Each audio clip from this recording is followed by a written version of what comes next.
నిన్న పొద్దున్న ఈ యొక్క అల్మాస్పేట్ సెంటర్లో రెండు వర్గాల మధ్య ఇది ఒక చిన్న ఇన్సిడెంట్ జరగడం జరిగింది. అనుకోకుండా స్టోన్ పెల్టింగ్, కొంతమంది పోలీస్ సిబ్బంది అంతా గాయపడటం జరిగింది. దానికి రెండు వైపుల నుంచి కూడా కొంతమంది కొన్ని ప్రొవకేటివ్ స్టేట్మెంట్స్ ఇవ్వటం వల్ల కానీ దీనివల్ల కానీ అయితే పరిస్థితిని అదుపులోకి తీసుకొచ్చాం పూర్తిగా. ఈ ఇరు పక్షాల మీద మనం కేసులు కట్టడం జరిగింది. ఎవరైతే ఈ స్టోన్ పెల్టింగ్, ఈ ఈటితో దాడి చేసిన వాళ్ళందరూ కూడా కొంతమంది అదుపులో ఉన్నారు. అదే మాదిరిగా కొంతమంది పరారులో ఉన్నారు. వాటి కోసం గాలింపు జరుగుతుంది. ఇక్కడ పూర్తిగా 144 సెక్షన్ 1 టౌన్ 2 టౌన్ పరిధిలో ఈ ప్రాంతం అంతా కూడా 144 సెక్షన్ విధించి ఈ పరిస్థితిని అంతా అదుపు చేసాం. ఇప్పుడు ఫ్లాగ్ మార్చ్ కూడా కండక్ట్ చేపిస్తారు ఎస్పీ గారు. సిచ్యువేషన్ అంతా అండర్ కంట్రోల్లో ఉంది. 1-2 రోజుల్లో మేము 144 సెక్షన్ కూడా సడలించి పూర్తిగా కూడా దాన్ని తొలగించే అవకాశం ఉంది. ప్రస్తుతానికి సిచ్యువేషన్ అంతా కంట్రోల్లో ఉండటం జరిగింది. చెప్పండి, మీరు ఏమైనా అడిగేది ఉంటే అడగండి. ఒకరోజు ముందు ఇన్స్టాగ్రామ్ వేదికగా ఓ వ్యక్తి వాయిస్ రికార్డ్ చేసి పోస్టింగ్ చేశారు. ఎవరండి ఆయన? సార్, ఒక గత 20 రోజులుగా టిప్పు సుల్తాన్ విగ్రహ ఏర్పాటు పైన ఒక వ్యక్తి, అయితే ఎంఐఎం పార్టీకి సంబంధించిన వ్యక్తి సోషల్ మీడియాలో ట్రోల్ చేసినప్పటికీ కూడా మన పోలీసులు సరైనటువంటి యాక్షన్ తీసుకోకపోవడం వల్లే విద్వేషంగా పూర్తిగా వ్యాఖ్యలు చేశాడు. దానివల్లే ఈ పరిస్థితి వచ్చిందనేది కొంత వాదన. ఆ టిప్పు సుల్తాన్ సంబంధించి పోస్టులు పెట్టిన వ్యక్తి అయితే ప్రస్తుతం దుబాయ్లో ఉన్నారండి. ఆయన పరారులో ఉన్నారు. ఆయన ఉంటే దుబాయ్లో ఉండాలి, లేకపోతే ఇక్కడికి భారతదేశానికి వస్తే జైల్లో ఉంటారు. ఆ ఇబ్బంది అయితే లేదు.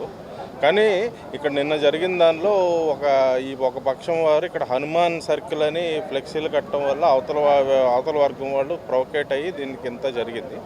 సో వాళ్ళని కూడా మందలించడం జరిగింది. సో దాని మీద ఇప్పుడు ఏంటంటే భారతదేశానికి ఒక ప్రత్యేకమైన చరిత్ర ఉంది. ఇది అన్ని మతాలని సమానంగా గౌరవిస్తూ ఉంటుంది. హిందువులకి హిందూ మతం ఎంత, వాళ్ళ యొక్క మత విశ్వాసాలు ఎంత ప్రగాఢమని, అదేవిధంగా మహమ్మదీలకు కూడా వారి యొక్క విశ్వాసాలు. ప్రభుత్వ పరంగా మనం ఈ రెండు వర్గాల వారిని కూడా సమతూకం పాటించి అందరి విశ్వాసాలకి ఎక్కడైతే కాన్ఫ్లిక్ట్ ఉందో కూడా ఒకరికొకరు కాన్ఫ్లిక్ట్ లేకుండా కూడా అంత సామరస్యపూర్వకంగా చేయాల్సిన బాధ్యత ప్రభుత్వం వర్గాలైన, ఎస్పెషల్లీ పోలీస్ వర్గాలైన మీద, తర్వాత రెవెన్యూ వర్గం ఏదైతే మ్యాజిస్ట్రేట్, జిల్లా యంత్రాంగం కానీ పోలీస్ యంత్రాంగం కానీ బాధ్యత ఉంది. సో దానికి సామరస్యపూర్వకంగా మనం చర్యలు తీసుకుంటాం. ఈ టిప్పు సుల్తాన్ ఏదైతే ఉందో ఒక వర్గం వారు కొంతమంది దాన్ని అబ్జెక్ట్ చేస్తున్నప్పుడు ఆ పేరే పెట్టాలంటాం కూడా, అది ఒకళ్ళు పెట్టాలంటాం ఒకళ్ళు కుదరదన్నారంటే దాని మీద వ్యతిరేకం. ఇప్పుడు ఈ ప్రజాస్వామ్యంలో ఏంటంటే ఎప్పుడు మనం మధ్య మార్గంలో వెళ్ళాలి. అందరికీ ఆమోదయోగ్యమైన మార్గంలో వెళ్ళాలి తప్పితే నా దారే రహదారి అనేది కుదరదు. టిప్పు సుల్తాన్ పేరు పెట్టాలనేది చేసేది అతను ఎంత తప్పు.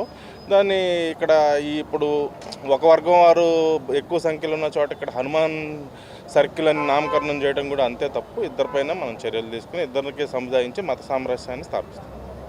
సార్, 40 ఏళ్ళుగా ఇప్పుడు కూడా ఇలాంటి ఘటనలు చూస్తున్నాం.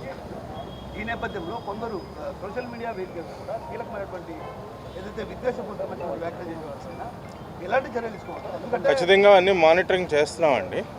యాక్చువల్లీ నిన్నటి రోజు కూడా అధికారులంతా కూడా జిల్లా ఎస్పీ గారు అందరూ విజయవాడలో ఉండటం కానీ కొంత ఇది జరిగింది. ఇక అది ఇక్కడ అన్నిటి మీద సరైన చర్యలు అయితే చేపడతాం. వీళ్ళు హనుమాన్ జయంతికి మేము ర్యాలీ చేస్తామంటే పోలీసులు అడ్డుకుంటున్నారనేది మేము అడ్డుకోవటం అనేది జరగలేదండి. హనుమాన్ జయంతిని అడ్డుకోవాలని ఒక వర్గం వాళ్ళు ప్రయత్నించారు. దాని మీద మనం సామరస్యపూర్వకంగా జరిపిస్తాక నేను దాని మీద రెండు వర్గాలని సముదాయించే ప్రయత్నంలో మనం ఉన్నాం. వాళ్ళ ర్యాలీకి అనుమతి ఇవ్వడం లేదనేది మీ వాదన. 144 ఉండగా ఇవ్వకూడదు కదండి. 144 ఉండగా 144 సెక్షన్ ఉండగా ర్యాలీ ఎలా అనుమతి చేస్తాం? నలుగురికి మించి వ్యక్తులు ఒక చోట గుమిగూడకూడదు. 144 సెక్షన్ ఉండగా నలుగురి కన్నా ఎక్కువ వ్యక్తులు ఒక చోట గుమ్మకొడితే వాళ్ళని చెదరగొట్టి వాళ్ళపై బలప్రయోగం చేసే అధికారం చట్టం పోలీసులకు కల్పిస్తుంది.